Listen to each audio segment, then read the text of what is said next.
Hi, welcome back to Movie Review Mom. I'm so glad you're here. And if this is the first time that you're here, welcome.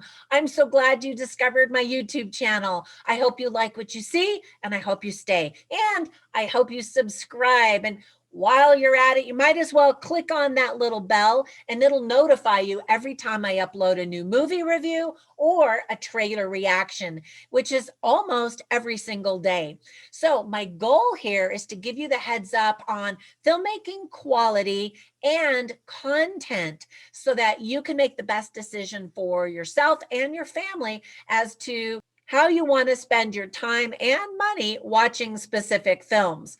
All right, so the movie I'm reviewing today is called Cherry.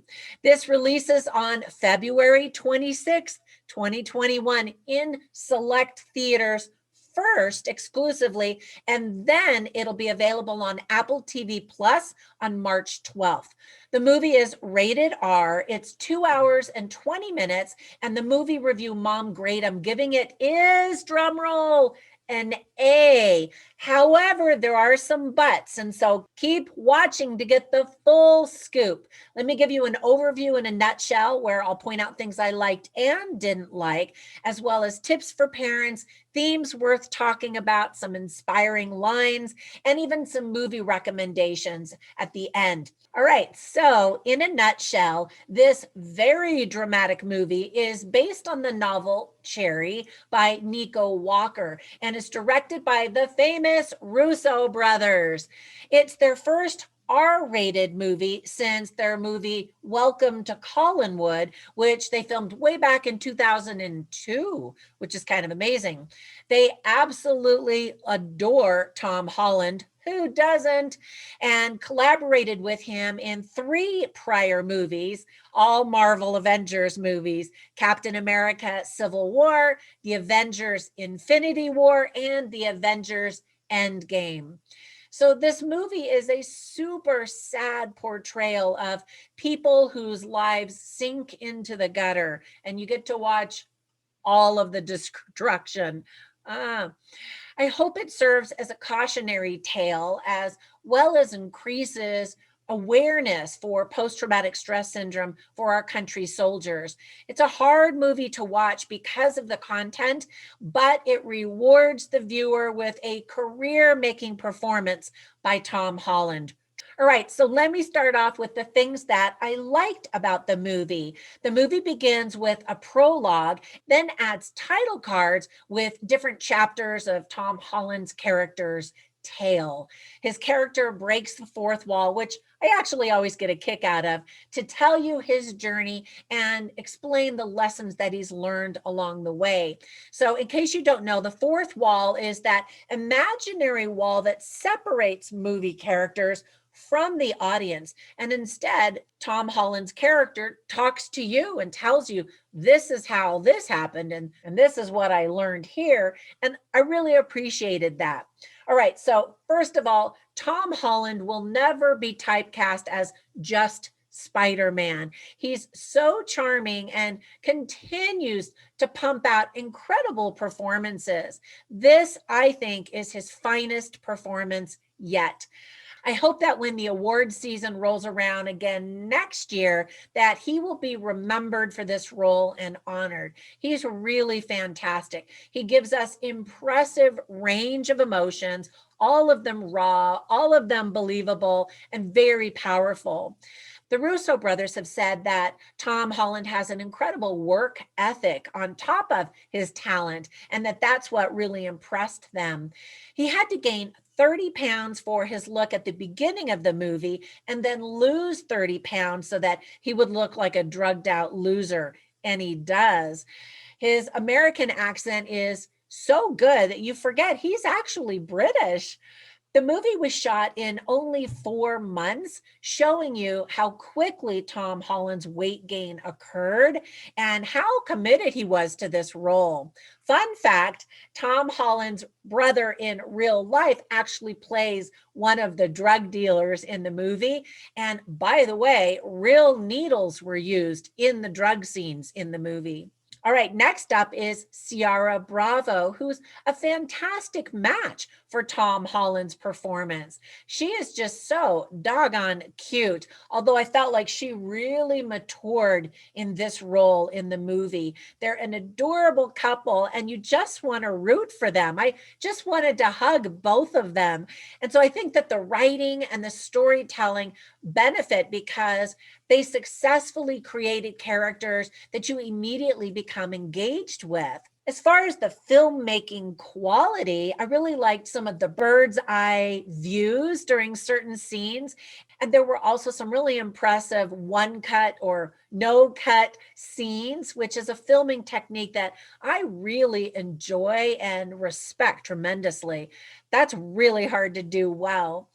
There's a lovely musical score by Henry Jackman. And I don't want to give you any spoilers about how the title of the movie came to be, but I thought that it was a really great choice. The movie is really long. It's almost 2.5 hours long, but you really do become so engrossed with these characters that the time pretty much flies by. And finally, I don't mind nepotism so much in movies. Anne Russo, who just happens to be the wife of Anthony Russo, one of the directors, plays Tom Holland's mom in the movie. It's a very small role, and she's fine in it.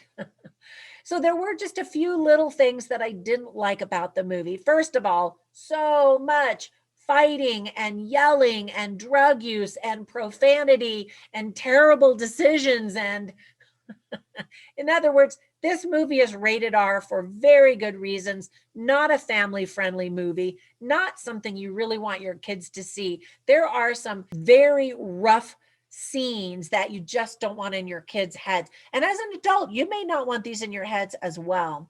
There's lots of throwing up, and lots of blood and gore and death in the war scenes. But I'll get to some more tips for parents here in just a minute. I also wondered, is it really that easy to rob a bank? If so, I'm a little worried that some people might want to give it a try after watching this movie. And then finally, the plot has been done many times before in other films, but it's still just a pleasure to watch Tom Holland give a master class in acting.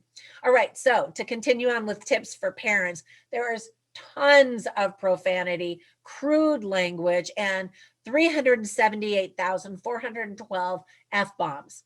Well, no, I didn't actually count them, but that's about what it sounded like. So it's, again, really difficult to watch and to hear this movie.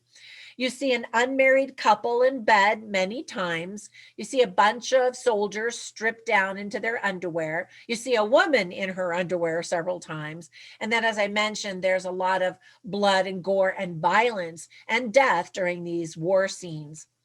Some themes that were addressed very beautifully in the movie and definitely worth talking about are PTSD, post-traumatic stress disorder, something that often leads to addiction, which hopefully leads to recovery, loyalty, the opioid crisis in America, military service, life, death, and everything in between. Now, there were some funny lines and some interesting lines, and I always write them down to share them with you. And I include them in my written review, which you can find at moviereviewmom.com.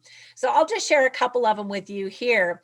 One is spoken by Cherry, played by Tom Holland. He says, "The thing about robbing banks is that you're mostly robbing women. So the last thing you want is to be rude," which I thought was funny. And then another interesting line was spoken by Emily's mom, and she's played by Prisciliana Esparolini. I hope I said that correctly. The mom is talking to Tom Holland's character, and she says, "I know you've got problems. I know you're broken, but please don't break my daughter." And as a mother, I was like, oh.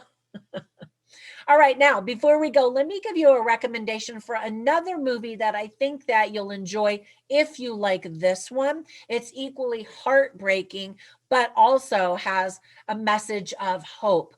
And that is called Brothers. It's a movie I just watched the other night for the first time. I guess it flew under the radar for me when it first came out. I don't know why, but excellent performances in that movie as well, but also very difficult content to watch. All right, that is it for my movie review. I hope if you watch this movie, you're prepared for it and that you enjoy it. And better yet, that you learn from it. Thank you so much for supporting my channel by simply being here, subscribing, liking, commenting. All of those things are so helpful and drive that YouTube algorithm to keep recommending my movie reviews to other people who haven't yet discovered me. So thank you also for running over to Patreon. I really appreciate that. All right, that's it for today. Bye for now.